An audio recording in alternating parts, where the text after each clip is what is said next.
This is kind of leaning up a little bit. But This actually, okay, that's also easy. You use the. Wait, I need to look at what's adiabatic. Adiabatic.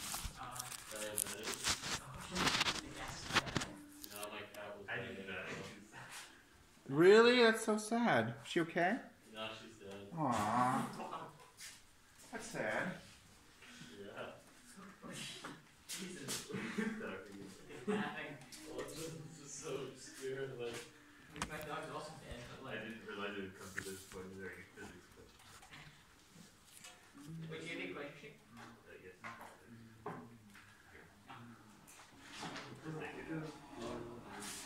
Oh, you have it. All right, close enough. This So. is one. Oh. We're rolling, I think. So to double check that. Make sure we are actually. We are. Okay. So we want to have a quick review of fluids. So fluids, important concepts. First important concept is hydrostatic pressure. Okay. So we've heard that idea of you've got a container.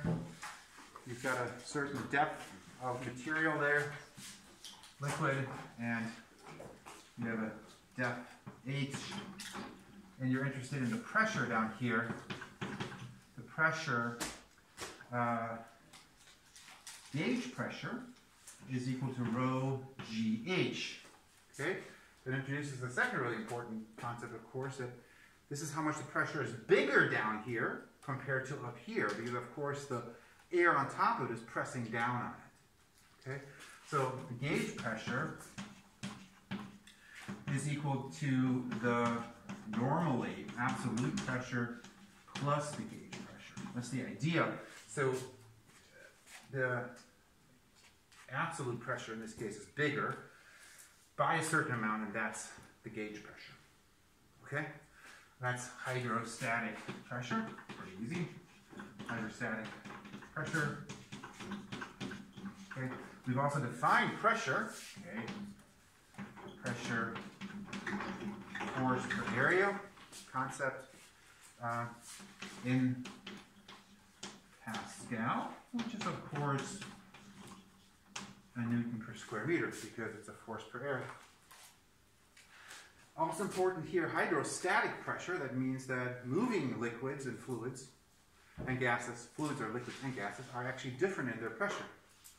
Okay? That concept is relayed to you through Bernoulli. Bernoulli's equation is a restatement of the conservation of energy for fluids. And it states that if you compare two points in a liquid, for example,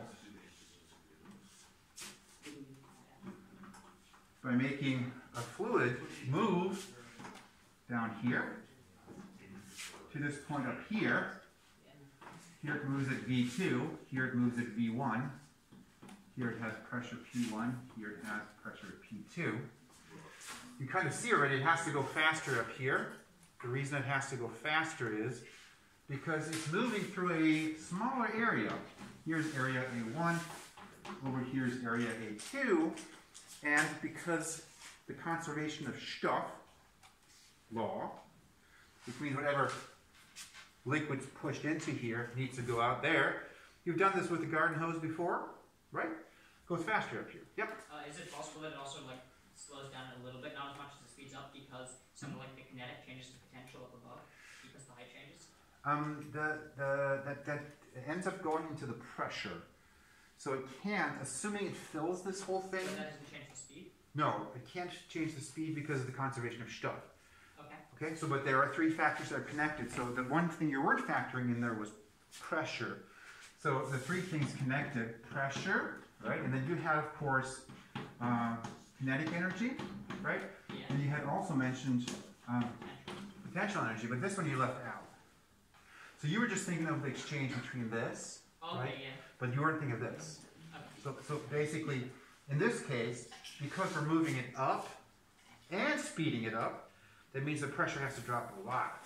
Oh, yeah, okay. Okay, that's the basic idea. So that Okay, yeah. But because it moves up, that doesn't mean that the speed changes. no, not necessarily. No, not necessarily. Exactly. So there's three things that are connected. We normally think of just height and speed being connected, but there's another variable here, which is pressure, or you can think about it as work being done, because the pressure difference is causing a net force that moves it up and works over a distance, so that's adding energy to the system. Wouldn't some be lost to friction though? Yeah, so this is all ignoring turbulence and ignoring viscosity. Turbulence? So like currents within it? Or... So because you get kind of stuff doing this, and then rubbing against each other and heating up, and there's just, I mean, it's very complicated, so we're using, it's complicated enough for you guys right now, so we don't add that to it, but assuming you're going to be a pipeline engineer and design, you know, hopefully for liquid hydrogen rather than oil or something, you know, because you're going to save the, you know, polar bears and all that. But, then you'd have to factor that in. Right? I was just asking because, I don't know, for like movement for solids, you have to count for friction. And like I was wondering if there's anything other than friction, but I mean, we ignore it here. Yeah, there is friction for fluids, but we're ignoring it. Okay, and that's fluids in a nutshell. Important principle that's missed, that's kind of also hidden in here, is Pascal's principle. With fluids, incompressible. You can't even see the video because the back of the shirt. Fluids transmit pressure perfectly. Somebody's using like olive oil right on here or something. It's like some spots are bad.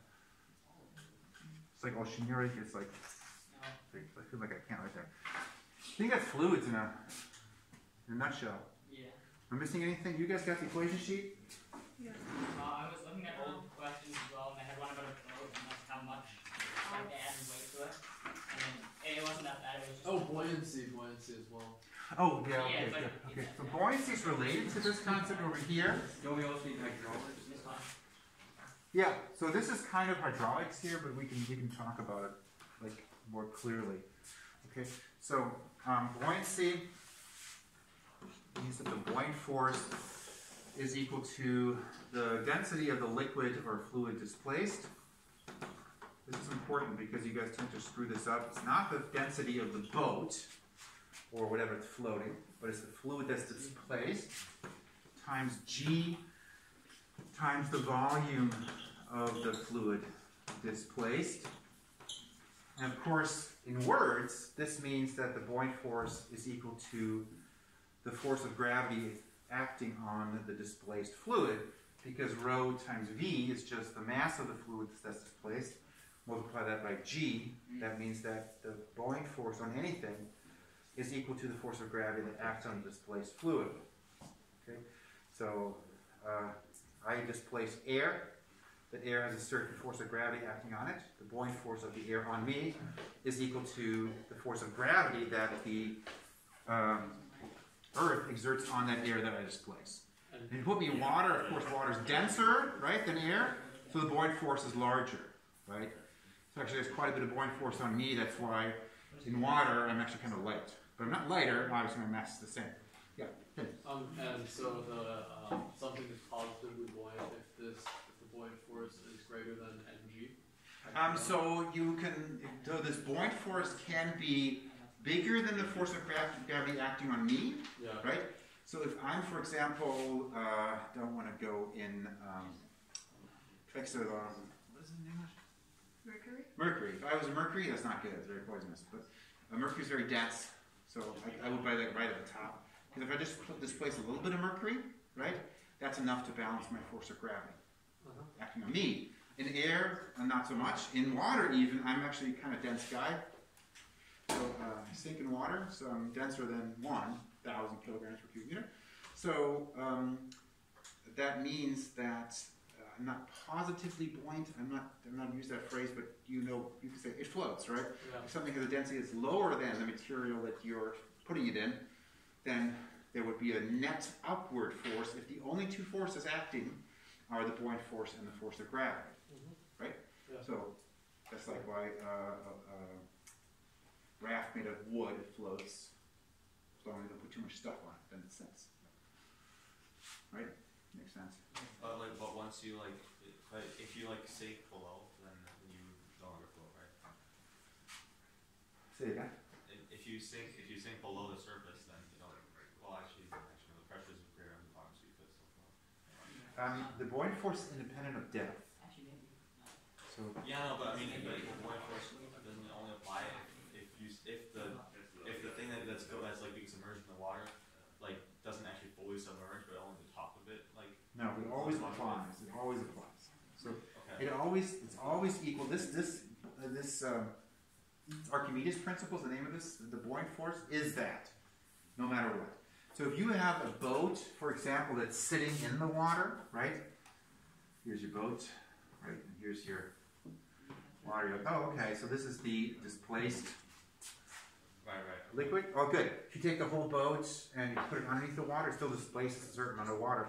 But of course, So now you have assuming the top of this thing is open, right? Yeah. Then water rushes in, and the displacement is then just the solid volume of that Right. boat or that bowl. If you're doing the dishes and you've got a salad bowl or whatever, you push it and you're like, oh, that's cool. It doesn't push it underneath, then it gets pushed down. But that's only because it displaces less water then. Yeah. Make sense? Make sense? Sorry about Rhea. It's really her fault. She's in your way. Yeah. If we have an object submerged in a fluid and we're asked to in a force diagram draw the net pressure or something on it, that's different from drawing in the buoyant force, right? Or is Sure. So they sometimes ask about the origin of the buoyant force, right? And the best way, it's not magic, surprisingly, it's physics. Bitte Stühle hochstellen. Chairs up, please. Danke. Okay? So, somebody stole more. There's one green piece here, so let's go here. So, That's very disrespectful. So if we have a cube, so there we go. And looking at the hydrostatic pressure, that causes the buoyant force. All sides are the same. So what does this mean? It means that on the sides there's pressure here. On here side there's pressure, and the same thing's true behind. And those are all the same value, because on average these are the same depth. On the top though, it's not as deep, so it's less hydrostatic force, and on the bottom there's more, because this is deeper down. That means that the four on the outside cancel each other out, and the bottom one is bigger than the top one, so there's a net buoyant force. Now we chose this as a cube just because that helps us think about it, but it actually doesn't matter what the shape is, because you can take any shape and break it down into a bunch of differentially small cubes, and then you're all good. You know what I mean? Like together. Yeah. Then you can use calculus. You can do that too. Okay. Cool. That's the source of the force. Oh, that rhymes. Make sense, Claire? Yes. So, Cool. but if it says drawing the forces, don't draw in arrows. So this is a good. Now we're looking at a grading question, right?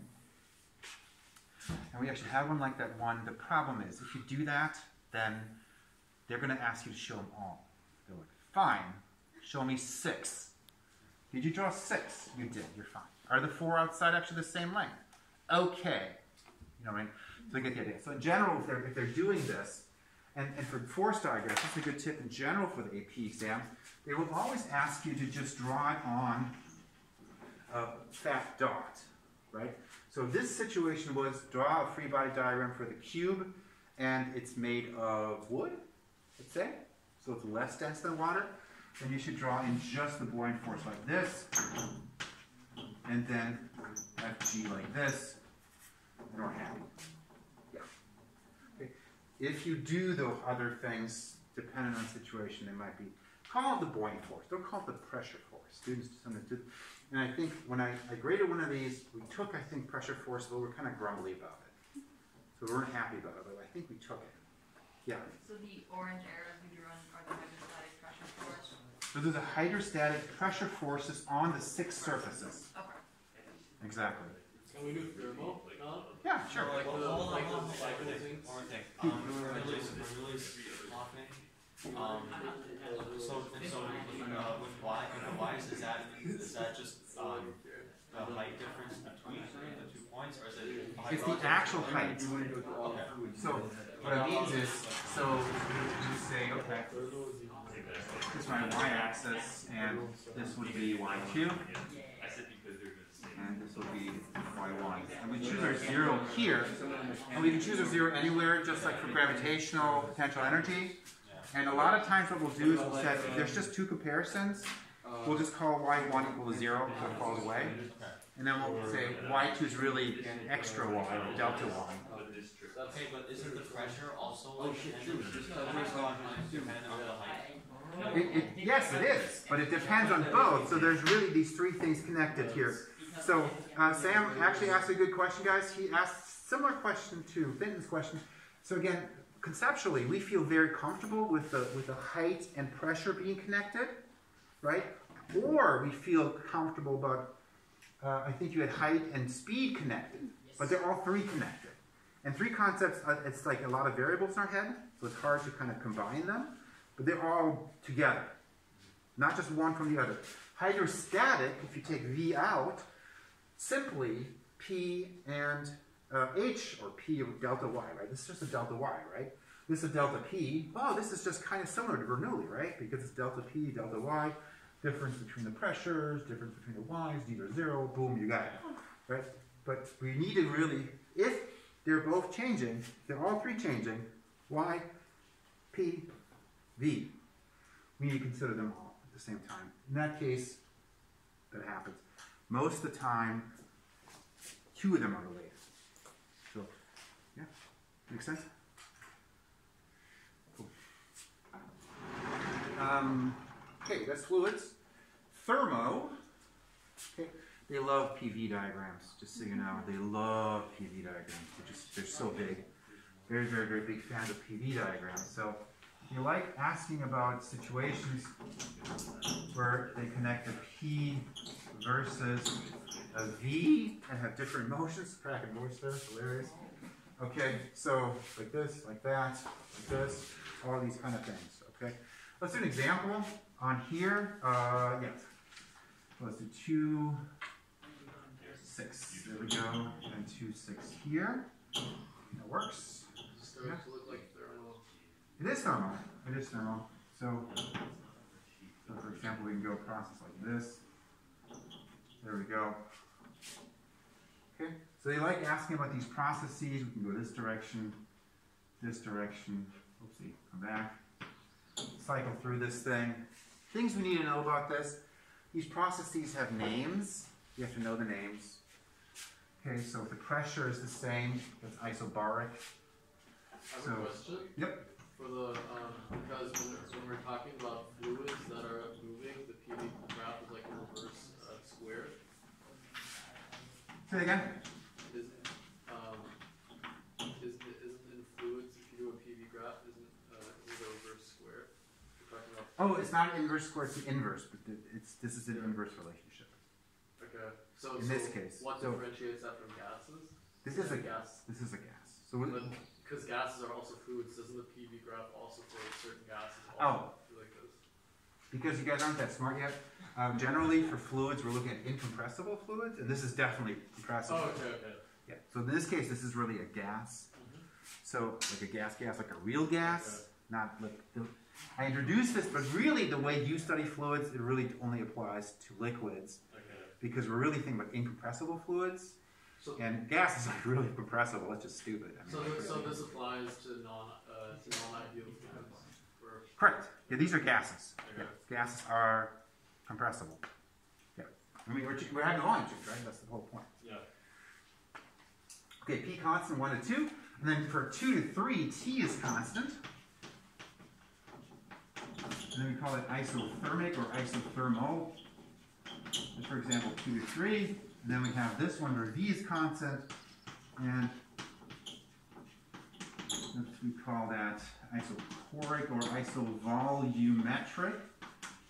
And sometimes if they are feeling especially hateful, they do bring that one out. Isochoric means the same thing. That's 3 to 1. There we go. And there we go. Things we need to be able to do with that. Work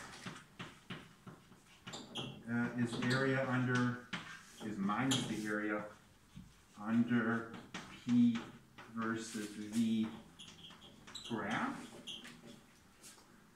Okay. And actually, the minus sign is in there, and if we have a constant pressure, for example, we say W is equal to minus P delta V, and that applies here, okay? But I prefer you guys go back to understanding what it means, okay? So the work is the work done on the gas. So if the gas expands, gets bigger, it lifts something away from itself, it's doing work on its surroundings, so that work is negative. If the gas is being compressed, you go into the left. Work is being done on the gas. Work is positive. And this works out here. Works hilarious. Okay, so because delta V is positive in this case, P is constant. So this is a negative work for this process because the gas is doing work on its surroundings. It's all good. Okay? But it's really better because the minus sign is super easy to screw up. So either memorize, going to the right is negative work, going to the left is positive work, or kind of go back to the picture of what's happening physically to the gas. Is it being compressed? Then something is doing work on it. Yeah, go ahead. What if you wanted to calculate the temperature of one of the points on the thing? Cool, yeah. So we've got this, and then in general, this is for constant P, right? And then in general, it would be minus integral P dV for P constant is isochromic, right? That's P constant is isobaric. No, I just mean with the, because you This word's isochoric. above it. Isovolumetric. Above it. Isothermic. Thermic, okay. Or isothermo, same thing. And this is isobaric. Because it looks like a C, that's why I'm asking. Oh, I'm sorry. Iso, yeah, that's terrible.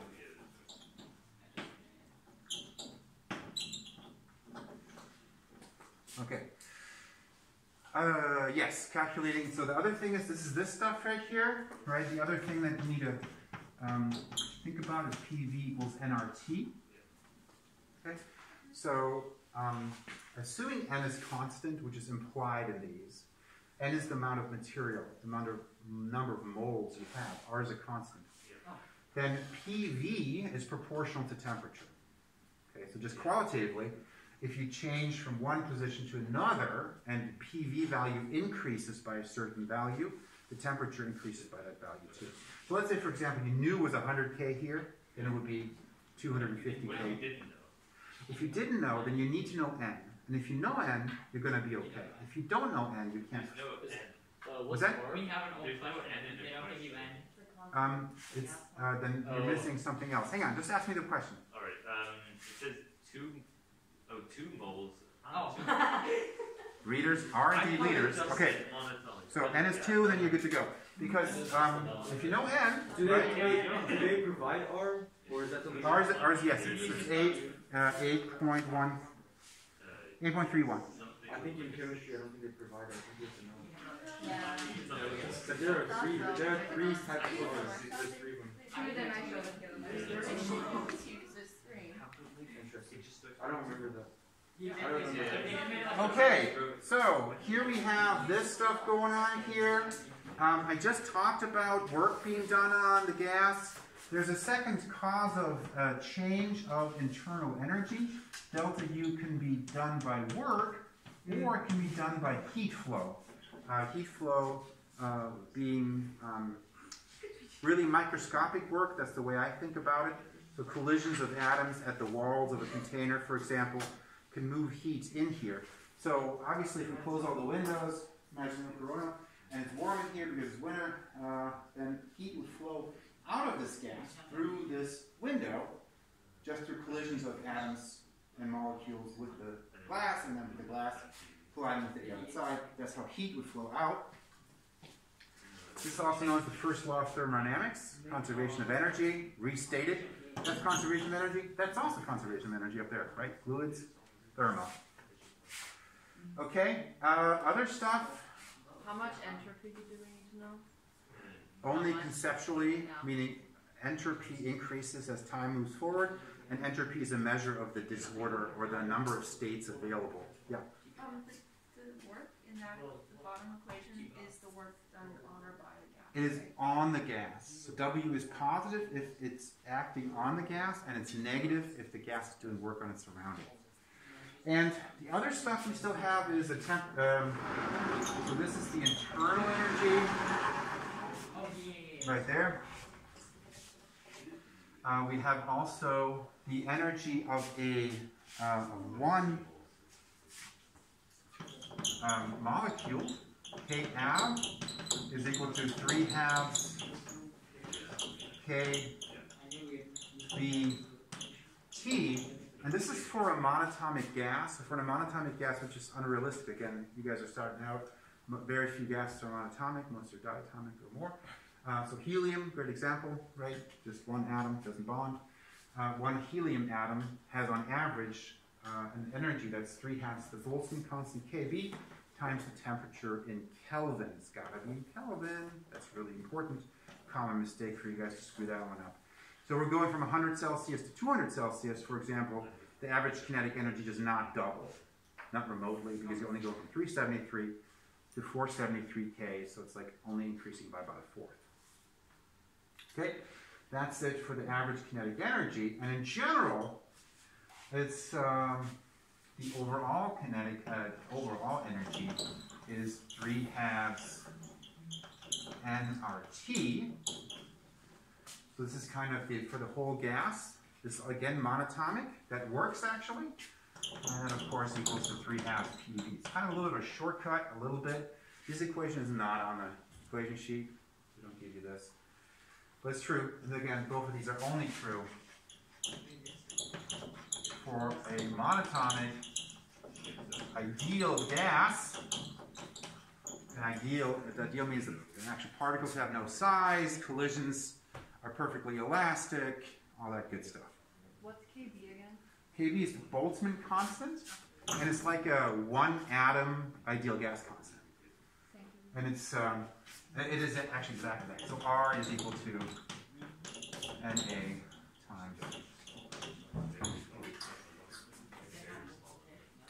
And Na is Avogadro's number, which is the number of particles in 1 mole.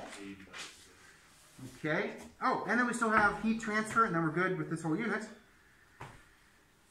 So just a reminder about that. So the amount of heat that flows through a surface per time is proportional to the area, temperature difference, and then some constants of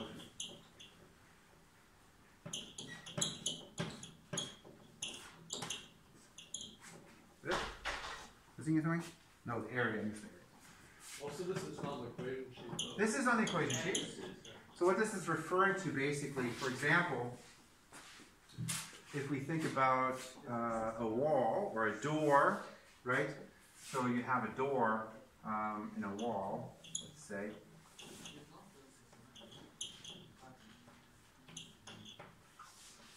That's kind of weirdly thick.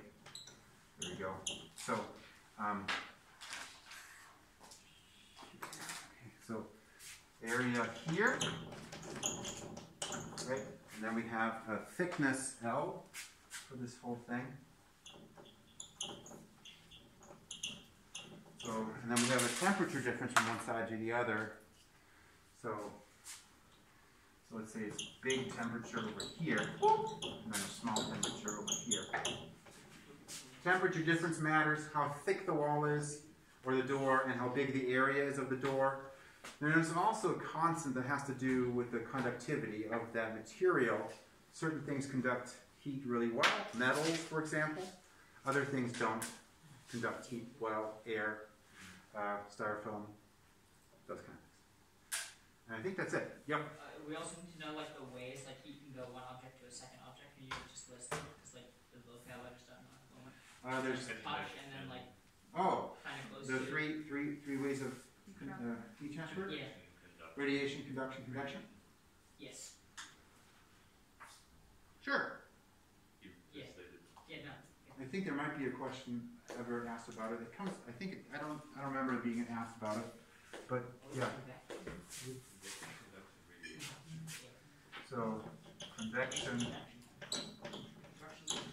conduction, radiation. This heat transport.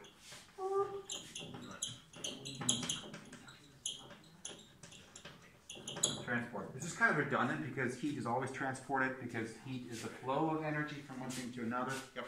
What was that in like this adiabatic when the Q is Oh yeah. constant? So adiabatic is Q is constant, exactly. What was that whole thing? Why does it have to be steeper than isovolumetric on a It has to be because there is no heat being transferred.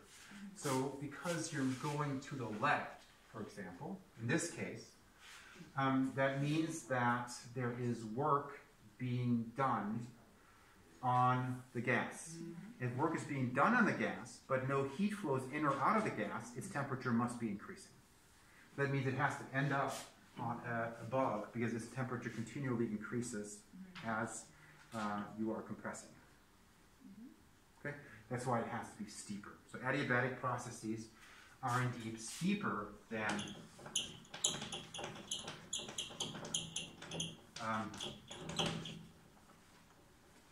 isothermal processes. Adiabatic is steeper than, oopsie, I just repeated myself, that made no sense.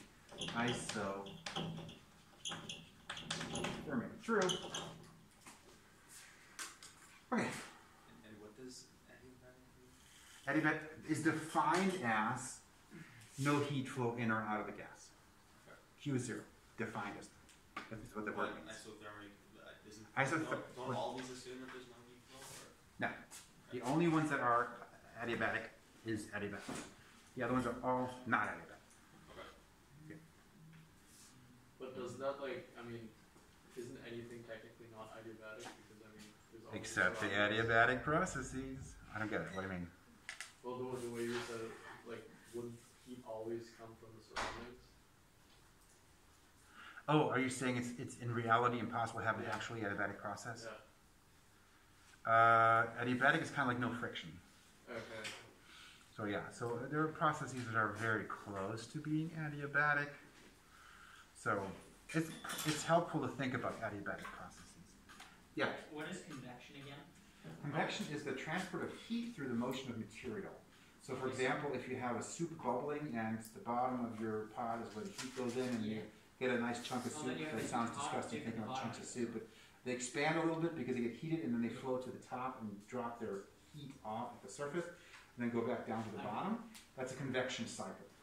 Okay, the same thing happens with air. You have a heater that heats air, the air gets hot, expands, floats up, loses its heat, and then sinks back down. Is that why when you go on top of a page, then it goes up? Because it's like heat and it goes down? That has to do with Bernoulli. So basically, you have a motion of air reducing the pressure.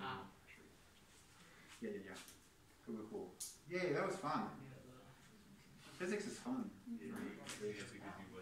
Okay. Yeah, I know. Those are our first 2 units. Do you want me to get those tests for you? Where are we in time? We're almost through the first period. Almost through the first period? A little. 4 minutes. 4 minuten noch. Okay. Should we take a break now and then return? Yeah. Should we do that? Okay. We'll take a break. He's just practice exam. Not We an have to actual take it? exam. Oh, Sam, what's So Studying. you ask these philosophical questions. You really don't have to do anything. You're meant to be here. It's nothing that you get graded for. Oh, okay. You could get smarter though, Okay, I don't know what it is. if you want to. I mean, you can also not get smarter. That's cool. Yeah. Yeah, I know. You understand? I have more questions. So K average, that's just Word. the average kinetic energy of the helium molecules and Atoms, yes. Yeah, helium atoms in any container. Okay. Yes. As long as it's, yes, And then U is just what is the it? overall energy, internal energy of adding up all the kinetic energies, basically. So you can think about this. I mean, that's why I said this thing over here. If this is the average kinetic energy, then you multiply it by the number of particles, which is nr, is n, sorry, and how many, so, what do I do here? Right, exactly. So to multiply this, to get to here, you need to multiply by two things. You need to multiply by little n and by big NA. Right? Because n is the number of moles and NA is the number of particles in one mole. So to get from the energy of one particle to the overall energy of your gas, you need to multiply by the number of particles, and the number of particles is N and A. Let me put that over here if you need to. Yeah, but then we use. So N is equal to N N A. Right? Because Avogadro number is the number of one mole, little n is the number of moles, so total particles is N and A. So then go from here to there, you just multiply by N and A, right? To get to here, and NAKB is just R. So we can replace that. Okay? So, I'll turn Ray off. Pressure goes up. I'm just trying to like go through some But then, okay, but then, so the total internal